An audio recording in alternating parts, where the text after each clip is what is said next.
I wish that the Steam Deck was natively Windows instead of SteamOS. This feature alone is the greatest downfall of the Steam Deck. Greatest downfall of the Steam Deck.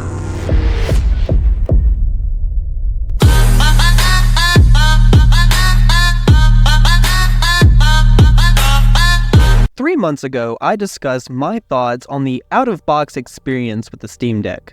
Well, now I want to switch gears and dive into a more technical breakdown. The biggest thing I want to talk about is SteamOS. After that, I want to talk about my thoughts after installing Windows 11, and then I'll touch a little bit more about storage later on. First, I want to answer the question that you really came here for. Steam Deck, is it worth it for the holidays? And a simple answer is, well, it really depends on you. The Steam Deck is designed to be as simple as possible. Out of box, the Steam Deck works and it does its job, but it has its limitation, which brings me into SteamOS. I am still a firm believer that the biggest problem with the Steam Deck is SteamOS, and this time around, I want to go into more specifics. SteamOS, for those who aren't familiar, is a Linux-based system, and it does have a semi-functional desktop mode for when you need to make some tweaks and download things outside of Steam. The reason I say semi-functional is that, personally, I have had extreme issues with it for me. I have hardly ever had web pages load, it would crash, and overall just major flaws that I don't see in other Linux systems. The next thing I want to talk about SteamOS, and it really is the most important for people who are trying to play games like Call of Duty, Rust, or any of the majority of live service games, specifically ones with anti-cheat.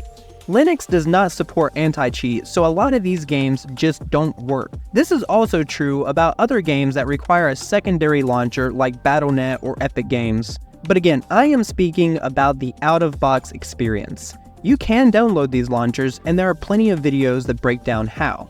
But it's not foolproof, and these will not run as stable as it should. Let's take a look at this comment. Let's break this down. First, SteamOS is great. Well, which part? Secondly, you can literally install Windows very easily. Well, if you can install Windows very easy, which you can, and I did, it defeats the purpose of SteamOS. So I'm not really sure why people argue that SteamOS is great. It is literally a really bad Linux machine that is running Steam's Big Picture mode. It's nothing special, and in fact, you can install Windows, and when you run Steam, there is the option to run it in Big Picture mode, which gives you the exact same UI. So yes, installing Windows is 100% the way to go, and it proves that SteamOS is the biggest problem. I still don't understand why people think that it's great. Everything that you get with SteamOS is available in Windows. Plus, you get better gaming options, better graphics, better frame rates, and a better experience altogether.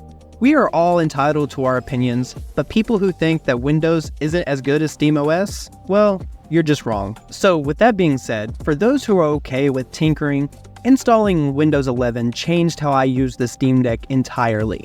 With this one change, you now have unlocked the full potential of the hardware. Running Windows, you're now able to play games that have anti-cheat like Call of Duty, which performs really well. Performance in general is significantly better. With being able to download better drivers, you now have more options to work with. Also, you have a full Windows computer in the palm of your hands, so you're not just limited to Steam games. If you're looking at buying the Steam Deck for the holidays, do some research on the other handheld devices such as the Lenovo Legion Go or the ROG Ally. Those are really great options. We're not going to talk about the PlayStation Portal. But if you're serious about this, here are my suggestions on things to consider when looking for the best one. First, storage. The Steam Deck offers one of the cheapest options on the market. But with only a 256GB SSD, storage will fill up faster than you think. Yes, you can buy external SD cards for some extra storage, but realistically, it's a short-term solution to a long-term problem. So this brings me into the next one, pricing. The Steam Deck offers several versions ranging from $400 to $649, while the Lenovo Legion Go starts at $749, and the ROG Ally coming in at a starting price of $700. I strongly suggest going with the highest storage option available unless you are willing to buy and install a newer SSD in the future.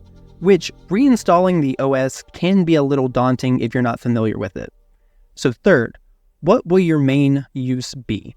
If gaming is 100% the only thing that you will be doing, and you don't really care about most live service games with anti-cheat, and will just play what is available, then the Steam Deck is a good choice. It's simple, it's easy, and it works.